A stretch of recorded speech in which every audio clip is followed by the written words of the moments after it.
I began to get older. Now, my balance has changed, and my voice has changed somewhat, and it just happens to people at different ages, and it happens to some people at 75. Very few people, and very few males particularly, get to 95 without beginning to grow older. And it doesn't mean the world falls apart or anything like that. It just means you can't do certain things that you could do before. You'll still be the chairman, and what will you do? Will your life change? Will you still be coming into the office? And everything will be the same. I will come in. I won't be up there speaking at the annual meeting, but I'll be in the director's section. Greg will be the decider. There are people who will say, okay, we know that Greg is a great operator. He has proven that. But does he understand the insurance operations? Does he understand the equity portfolio? Does he understand capital allocation? Well, if you understand business, you understand the equity portfolio. We buy businesses like we buy marketable stocks. We buy marketable stocks like we buy businesses. They are businesses. If you inherit a lot of money today, and the provisions were that you lived in Omaha all your life, and you had to buy 3 companies with the money, and the next month, you'd think about the same things that you think about when you buy stocks. You think about what companies have futures and which ones have got some competitors are going to, and then will they be successful? And it goes on and on. But it's the exact same problem. You pick out the best businesses in Omaha, and we've had, instead of Omaha, we've got the whole country, and to some extent a little bit beyond the country. And he knows how to do that. I know how to do it. He works way harder and more efficiently than I do, and he knows more about certain industries. It doesn't take a genius. It sure doesn't take any Greek symbols or anything like that to figure out what a business is worth. If Greg, if he'd quit high school like some of our managers have, he'd still be as smart as he is. And Greg's operated more than I have when you get right down to it. He's gone over to England to run something. He went to, he came to Omaha one time to run a business for a few years, and there's no secret formula that only CEOs have or anything of the sort. So I'd rather have Greg handling my money than any of the top investment advisors or any of the top CEOs of the United States. That is a huge endorsement.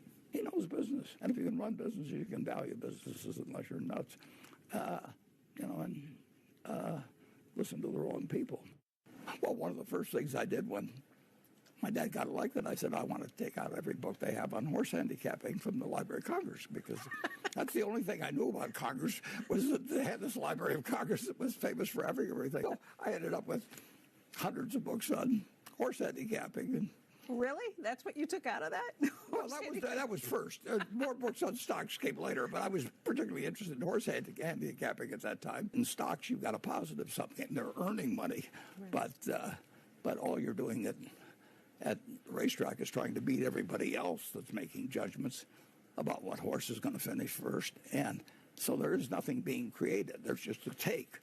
So I graduated finally from the operation that had an 18% handle against it to something that's had a very dramatic positive expectancy in stocks. And what the Dow Jones average was 100. It crossed 100 on the day I bought my first stock, and now it's at 42,000 or whatever, and it's paid dividends the whole time. You can't find a horse that does that. But what pushed you out of horses into stocks? Was there a moment that soured you a little? I liked both of them for a while, but there was one time when I went to Charleston, West Virginia, and I had a couple of horses in mind, but I lost some money on the first race. And then I did the dumbest thing you can imagine, which I just kept betting every race. And when I went home, I was $50 poor, which was all I'd taken with me. And that was equivalent to delivering 5,000 papers. I was delivering papers during money. I made about a penny each. And so I had to deliver 5,000 papers for doing something very stupid. And I went to the Howard Johnsons and I had a couple of dollars left. I bought myself a fancy meal and just sat there and thought about it, the trade. And that was the end of horse racing. You've always wanted a buffer of cash around, and that number's gone up over time. If after we get finished talking, you say, I've got a great $100 billion in your idea, I would say, let's talk. And, I don't. Well, but that there's always the chance that tomorrow somebody will say that to me, or I've got something that... Because now you have, I don't know what the latest cash amount is. It's over 300 and... It's over 300 billion. Well over 300 billion. Yeah, it's well over 300. It means that when I look at the stock market, when I look at companies of a size that would make any difference to our total, I don't see anything of, well, we're buying one or two things, but it's peanuts. But I'm willing to spend $100 billion this afternoon. Yeah. Glad I'm here today. No, I'd rather have the $100 billion in a really good business bought at a sensible price than have $100 billion in cash. I know the cash, I mean, it's certain levels necessary, but cash is not a good asset. Yeah.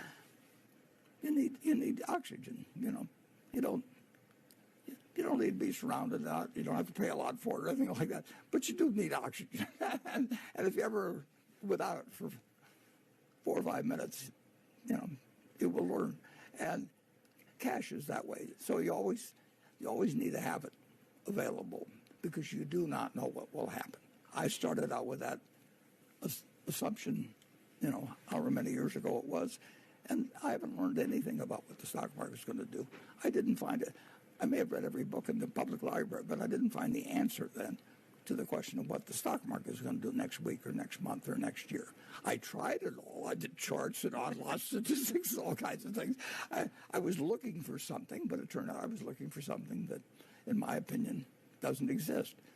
And then I looked at it through a different set of glasses that Ben Graham handed me, and I saw this was a game you couldn't lose really if you followed his rules.